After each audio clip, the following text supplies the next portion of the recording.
നിമിഷപ്രിയ കേസിൽ യമനിൽ നിർണായക നീക്കം. കാന്തപുരം AP അബൂബക്കറിന്റെ ഇടപെടലിനെ തുടർന്ന് സൂഫി പണ്ഡിതൻ ഹാഫിസ് ഉമറിന്റെ നേതൃത്വത്തിൽ കൊല്ലപ്പെട്ട യമനി പൌരന്റെ കുടുംബവുമായി ചർച്ച നടക്കുകയാണ്. മോചനം ഉറപ്പായാൽ സഹായം നൽകാമെന്ന് സൗദി ജയിലിൽ കഴിയുന്ന അബ്ദുറഹീമിന്റെ കുടുംബം അറിയിച്ചു.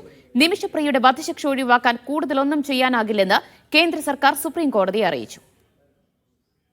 യമനിൽ നിമിഷപ്രിയയുടെ വധശിക്ഷ നടപ്പാക്കാനുള്ള ദിവസം മറ്റന്നാളാണ്. ഇതിനിടയ്ക്കാണ് നിർണായകമായ അവസാനഘട്ട ശ്രമങ്ങൾ നടക്കുന്നത്. യമനിൽ സ്വാധീനമുള്ള സൂഫി പണ്ഡിതൻ ഹാഫിസ് ഉമറുമായി കാന്തപുരം AP അബൂബക്കർ മുസ്ലിയാർക്ക് അടുത്ത ബന്ധമുണ്ട്. ഇതിന്റെ അടിസ്ഥാനത്തിലാണ് പുതിയ നീക്കങ്ങൾ നടക്കുന്നത്. കൊല്ലപ്പെട്ട യമനി പൗരന്റെ കുടുംബവുമായി ബന്ധപ്പെട്ട് ദിയാദനം സ്വീകരിപ്പിച്ച് വധശിക്ഷ ഒഴിവാക്കിപ്പിക്കാനാണ് ഇപ്പോഴത്തെ ശ്രമം. സർക്കാർ പ്രതിനിധിയും കോടതി പ്രതിനിധിയും ഹാഫിസ് ഉമറിന്റെ പ്രതിനിധിയും തലാലിന്റെ സഹോദരനും പങ്കെടുക്കുന്ന ചർച്ച യമനിൽ നടക്കുകയാണ്. ഈ ചർച്ചയിൽ കുടുംബത്തെ അനുനയിപ്പിക്കാൻ കഴിഞ്ഞാൽ വധശിക്ഷ ഒഴിവാക്കാൻ കഴിയും. യമനിലുള്ള ചില ഷെയ്ഖുമാർ ഉൾപ്പെടെയുള്ള നിർണായകമായ സ്വാധീനമുള്ള ചില ഷെയ്ഖുമാർ ഉൾപ്പെടെയുള്ള ആളുകളുടെ സഹായത്തോടുകൂടി മോചന ചർച്ചകൾ നടത്താൻ വേണ്ടി ശ്രമിക്കുന്നു. നയതന്ത്ര തലത്തിലും അല്ലാതെയും ചില ഇടപെടലുകൾ നടക്കുന്നുണ്ട്. നിമിഷപ്രിയയുടെ മോചനത്തിനായി സഹായം നൽകാൻ തയ്യാറാണെന്ന് സൗദിയിൽ ജയിൽ കഴിയുന്ന അബ്ദുറഹീമിന്റെ കുടുംബവും നിയമസഹായ സമിതി ട്രസ്റ്റും അറിയിച്ചു. ഞങ്ങളെ പൈസ കൊണ്ട് കിട്ടാത്തത് കൊണ്ട് നിമിഷപ്രിയക്ക് പ്രയാസം ഉണ്ടാവില്ല.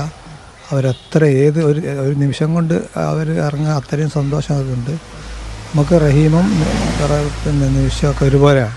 അതേസമയം നിമിഷപ്രിയയുടെ വധശിക്ഷ ഒഴിവാക്കാൻ കൂടുതലൊന്നും ചെയ്യാനാകില്ലെന്ന നിലപാടിലാണ് കേന്ദ്ര സർക്കാർ. പരമാവധി കാര്യങ്ങൾ ചെയ്തെന്നും പരിമിതികളുണ്ടെന്നും കേന്ദ്രം സുപ്രീം കോടതിയെ അറിയിച്ചു. കേസ് വെള്ളിയാഴ്ച വീണ്ടും പരിഗണിക്കും. വിവിധ ബ്യൂറോകൾക്കൊപ്പം മീഡിയ 1 കോഴിക്കോട്.